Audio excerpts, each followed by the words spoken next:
Fala aí, pessoas, tudo bem? Então, hoje a gente começa a falar de genética de uma maneira mais simples e sucinta, de forma com que a gente possa consolidar alguns conceitos, tá? Então, olha só, quando a gente fala em genética, a gente pensa muito na genética clássica, na genética mendeliana, tá? O que o cara fez foram contribuições incríveis, tá? Que a gente nem percebe, mas influencia diretamente na nossa mesa, né? No que a gente come, tá? Principalmente na agricultura. Bom, antes de Mendel, o que os caras acreditavam era que existia o que eles chamavam de teoria, que na realidade deveria ser uma hipótese, que é a hipótese da mistura. Tá? Então, a mistura de características dos pais, né, pai e mãe, resultaria no filho. Tá?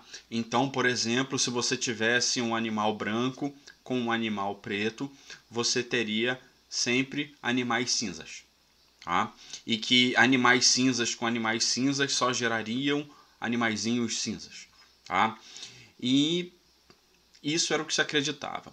Pouco antes disso, o que se acreditava também era que já se tinha o conhecimento do óvulo e do que chamava de esperma ainda, e era mais errado. Né? Então, o esperma do homem é que teria todas as informações da formação do novo indivíduo, e o óvulo ele seria só a fonte de nutrição. Então, as características viriam só do homem.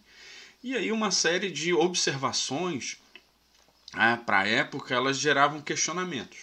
Tá? Então, como que de repente indivíduos, passarinhos azuis, macho e fêmea, resultavam em crias brancas? E por aí vai indo. Tá? Então, existiam questionamentos, mas a base geral era essa. Mendel, tá? Que era um cara que, segundo a história, se tornou monge, né, da ordem agostiniana, para não ter que assumir o trabalho na fazenda da família. Tá? Aqui embaixo, eu vou deixar na descrição do vídeo, tá? O link que tem aqui no YouTube, tá? Desse documentário. São 22, 23 minutos que contam um pouco das experimentações que ele fez e de como ele contribuiu. Tá? E conta um pouco da história dele. Tá? O Mendel, ele era um monge agostiniano, tá? Mas ele também era professor. Tá? Ele era professor de ciências, então ele tinha formação para a época em física, em biologia e em matemática. E a física e a matemática elas tiveram muito mais influência do que a biologia em si, porque ele pensava mais fora, né, do eixo biológico, mais na questão numérica, e as contribuições dele vieram mais nessa faixa. Tá? No monastério, ele era responsável pelo jardim. Tá? E no jardim ele cultivava ervilha de cheiro, tá? Que é a ervilha. Certo? Sabe? A ervilha que você compra lá em conserva, verdinha lá dentro da lata. Então, ele trabalhava com aquela planta. Certo? E na hora em que ele trabalhava com aquela planta, ele não trabalhava só com as questões que envolviam a semente, a cor da semente ou a forma da semente. Ele estudava várias características. Durante cerca de 8 anos, ele trabalhou várias características e várias gerações. A gente analisa geralmente uma ou outra característica isolada para facilitar a visão inicial. Tá? Inclusive, ele fez isso. Tá? Ele isolou análises para fatores mais específicos. Então, em 1865, tá, o Mendel ele fez uma palestra, tá, que foi um fracasso, porque basicamente era uma palestra de botânica, tá, em que o público, os botânicos, queriam saber botânica. E basicamente o que ele fez foi demonstrações matemáticas de como que as heranças, de como que as características elas eram transmitidas. Tá? Essa palestra foi um fracasso. Tá? Ele publicou o trabalho dele em 1865 também, só que o trabalho dele permaneceu ignorado durante muito tempo. Certo? Só em 1900, tá? 3 botânicos ao mesmo tempo praticamente, tá? De Vries, Correns e Taschereau, eles reconheceram a grande relevância dos trabalhos de Mendel, certo? E ali começava o que a gente entende por genética, certo? Tá? Nos 20 anos, na década de 20, na década de 30, a genética ela dá um salto enorme e, de certa forma, isso permitiu com que a gente tivesse o que a gente conhece hoje como neodarwinismo ou teoria moderna da evolução, em que você tem as ideias darwinistas, tá? E as ideias mendelianas casadas, justificando e explicando a evolução. Tá? O curioso é que Mendel e Darwin eles eram contemporâneos, né? Só que não tiveram acesso, principalmente, obviamente, Darwin não teve acesso aos trabalhos de Mendel, e se ele tivesse, provavelmente Mendel seria menos frustrado e Darwin menos ainda, né?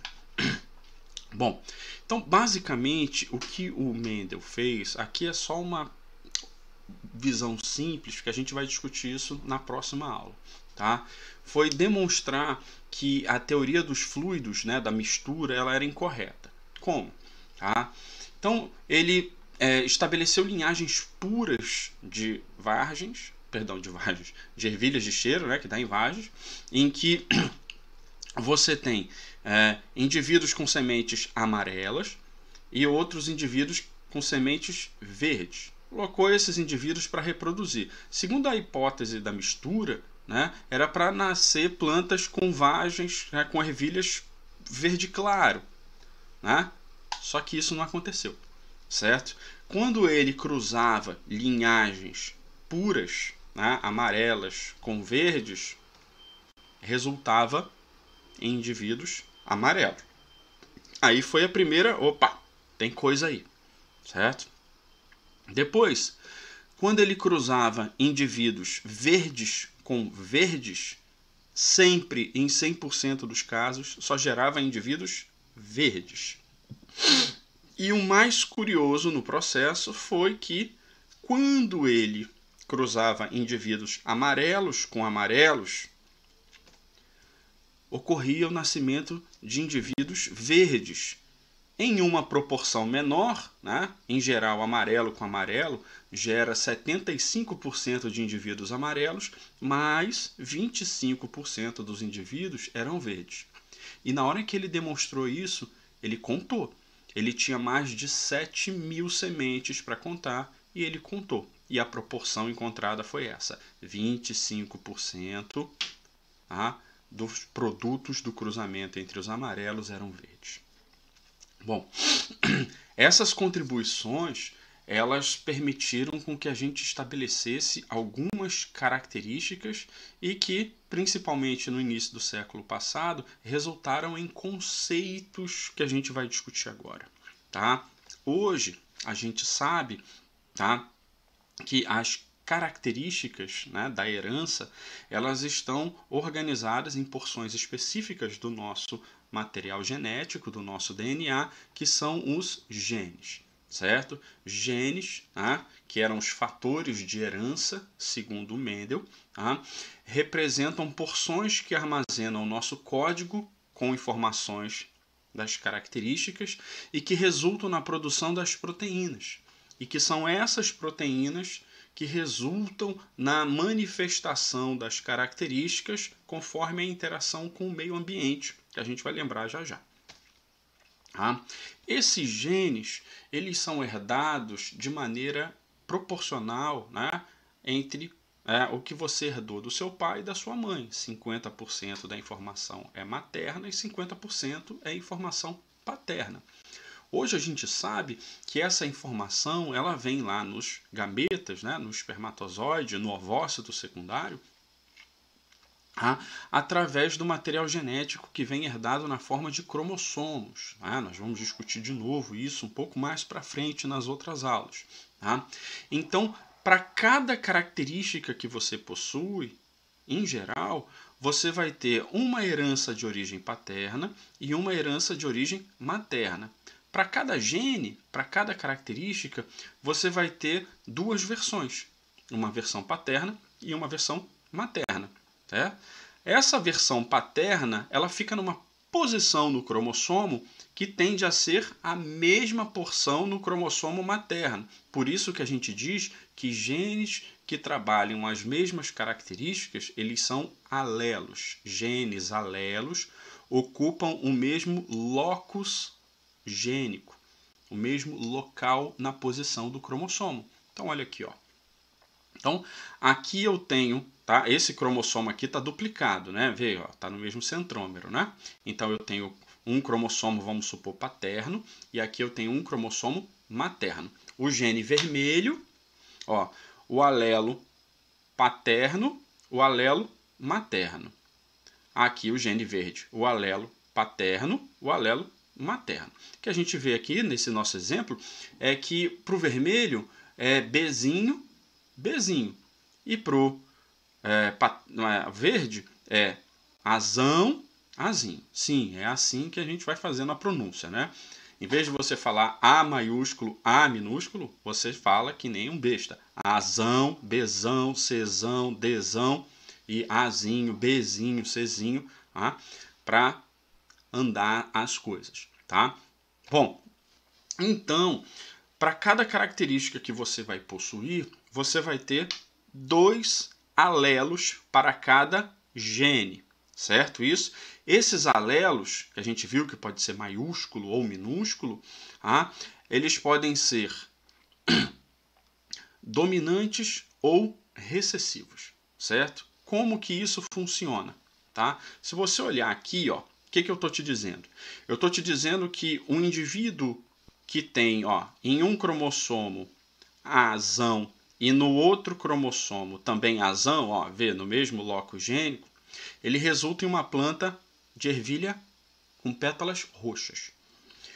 O indivíduo que tem um alelo azinho ou azinho, né, ó, um em cada, ele tem plantas com pétalas brancas. Enquanto o indivíduo que tem um azão em um cromossomo e no homólogo que herdou do outro pai um azinho, ele é roxo. Tá? Então perceba, ó, roxo, roxo, branco. Por que isso? Porque a hipótese da mistura, da fluidez, ela é incorreta. Tá? As informações elas são através das partículas, né, do material genético, do DNA que vem lá nos cromossomos. Então o que você tem? Em geral, para cada característica, né, nos genes eles apresentam 2 versões. Uma versão que a gente vai chamar de dominante e uma versão que a gente vai chamar de recessiva. Como funciona isso? A versão dominante é aquela que domina. Então significa que naquele um gene, dos 2 alelos que você tem, se você tiver pelo menos um alelo dominante, a característica que vai predominar é a dominante. Se você for azão, azão, a característica é dominante. Se você for azão, azinho, a característica é dominante. Por quê? Porque o alelo dominante ele sobrepõe o outro alelo, que é o chamado alelo recessivo. O alelo recessivo é o alelo que tem a outra característica. A outra característica, azinho, azinho, só vai se manifestar quando os 2 alelos que o sujeito possuir forem azinho, azinho. Não tem escapatória, certo? Logo, quando você diz como que são os alelos que o sujeito possui para aquele gene, você está falando no genótipo. Qual é a herança que o sujeito possui? A característica da constituição genética dele. É aquilo que a gente não tem como mudar. É aquilo que você herdou dos pais no ato da fecundação. Então, você pode ser azão, azão para um determinado gene, azão, azinho para outro gene, bezinho, bezinho para outro gene e por aí vai indo, certo? Quando você tem a análise em que os alelos do gene são iguais, tipo azão, azão ou azinho, azinho, você vai dizer que o indivíduo ele é homozigoto para aquele gene, para aquele caractere. Tá? Então, ocorre homozigose quando os alelos são idênticos. E aí o que a gente vai chamar? A gente vai dizer que quando a característica ela é dominante, que a gente sempre escreve com letra maiúscula, você vai dizer que o indivíduo ele é homozigoto dominante. Quando o indivíduo tiver os dois alelos recessivos, que a gente escreve sempre com a letra minúscula, você vai dizer que ele é homozigoto recessivo, certo? Mas e quando o sujeito tiver um alelo dominante e outro recessivo? Aí ele não pode ser homozigoto, porque os alelos não são iguais, os alelos são diferentes. Aí você vai dizer que ele é heterozigoto, certo isso? No heterozigoto, o alelo dominante, o maiúsculo, ele sempre vem na frente. Lembra, o alelo dominante é aquele alelo que domina, sobrepõe, inibe o recessivo, certo isso? Tá? Bom, só que além de você ter o genótipo, que é a caracterização genética daquilo que você herdou, tá? A manifestação da característica, ela só vai se dar pela interação entre o genótipo e o meio ambiente. A forma com que o ambiente influencia o indivíduo. E isso resulta no que a gente chama de fenótipo. Tá? Durante a década de 90, né, quando os primeiros exemplos de clonagem bem-sucedida aconteceram, quando ocorreram os primeiros genomas completos de espécies descritas, tá? A genética ela foi muito popularizada. Tá? E ficou no popular a ideia de que você era os genes que você tinha. Então, o genótipo que você tinha determinava o que você era. Tá? E não é assim, certo? Você tem a influência do meio ambiente determinando a interação junto com o fenótipo para resultar com o genótipo para resultar o fenótipo. O fenótipo é como que a característica se manifesta, certo? Então aqui ó, a gente tem algumas variações de exemplos, tá? Tudo isso que a gente vê aqui, nesses casos, eles são exemplos de fenótipos físicos, certo? Morfológicos, que está relacionado ao tamanho da pessoa, a cor da pele, a cor do cabelo, formato do cabelo, tá? Só que você tem também que o fenótipo ele pode ser, além de físico, ele pode ser fisiológico, né, que está relacionado a características do funcionamento do corpo. Então, por exemplo, uma pessoa que tem diabetes tipo 1 é uma variação do fenótipo, certo? Você não olha para uma pessoa diabética e fala assim, você é diabético, né? Não, certo? É algo que não é necessariamente visível, né? Características comportamentais, eu sou um sujeito que é canhoto, certo isso? Então, o comportamento, né, de desenvolver a habilidade da mão, da escrita, o que for, com a mão esquerda, ela é uma característica também fenotípica, que é o quê? O resultado da interação do genótipo com o ambiente, certo? E existem formas de você burlar o fenótipo. Quem não é satisfeito com as características que possui, que foram herdadas, pode burlar, certo? Essa forma de burlar o fenótipo é o que a gente chama de fenocópia, certo? Isso? A fenocópia é uma forma de você mudar o seu fenótipo sem alterar o genótipo, né? A alteração genotípica do indivíduo não é possível porque aquilo está em todas as células dele. Tá? Então, por exemplo, quem coloca lente de contato com outra cor diferente da cor dos seus olhos, quem pinta o cabelo, tá? Quem faz alisamento, pintar unha, certo? Faz bronzeamento artificial, tá? Faz outras coisas, né? Modificações corporais e tudo mais, são exemplos de fenocópias.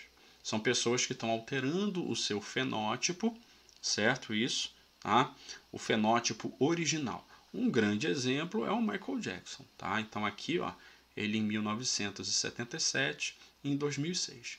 Então você tem uma série de mudanças, né, de ações, de cirurgias, de uma série de processos que foram feitos que resultaram em modificações bem evidentes em relação às suas características originais, que são as características genéticas. Tá?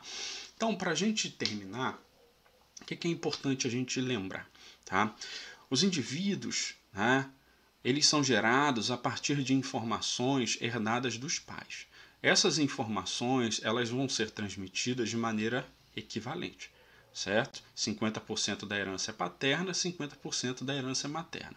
Então, para cada gene, para cada característica que você possui, você vai ter duas versões. Uma versão paterna e uma versão materna. Essas versões elas ficam localizadas em cromossomos em posições exatas. Tá? Então você vai ter o locus gênico, em que você vai ter o alelo do gene A de origem paterna e o alelo do gene A de origem materna. Certo isso?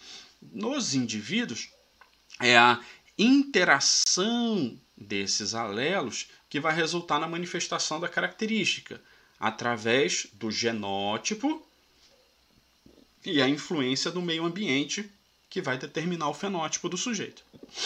Lembra, os alelos eles podem ser dominantes ou recessivos. Alelo dominante é aquele que tem a característica dominante, a característica que domina, certo? Por quê? Porque o alelo recessivo é o alelo, aspas, aí, dominado. É aquele alelo em que, para você manifestar a característica recessiva, você obrigatoriamente tem que ter os dois alelos recessivos.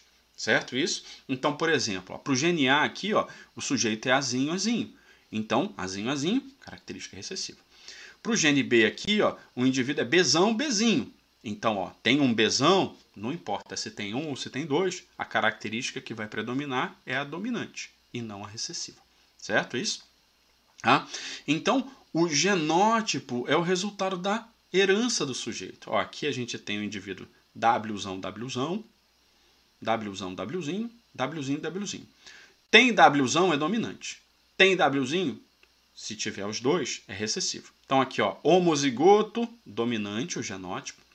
Heterozigoto, o genótipo. Homozigoto, recessivo, o genótipo. Esse genótipo, ele resulta em que tipo de fenótipo pela interação ambiental? Nesse caso aqui, ó, pétalas roxas, pétalas brancas. Perceba, basta um alelo dominante para a característica ser dominante. Basta um alelo recessivo, não, corrigindo, tem que ter os dois alelos recessivos para a característica ser recessiva. Certo? Tá? Então, o que a gente tinha para discutir hoje nesse elemento introdutório era isso. Na próxima aula, a gente vai visualizar as experimentações do Mendel e, consequentemente, como ele calculava essa probabilidade. Tá? Então, ó, papel e caneta mais na mão, vai ter muito jogo da velha. Até lá!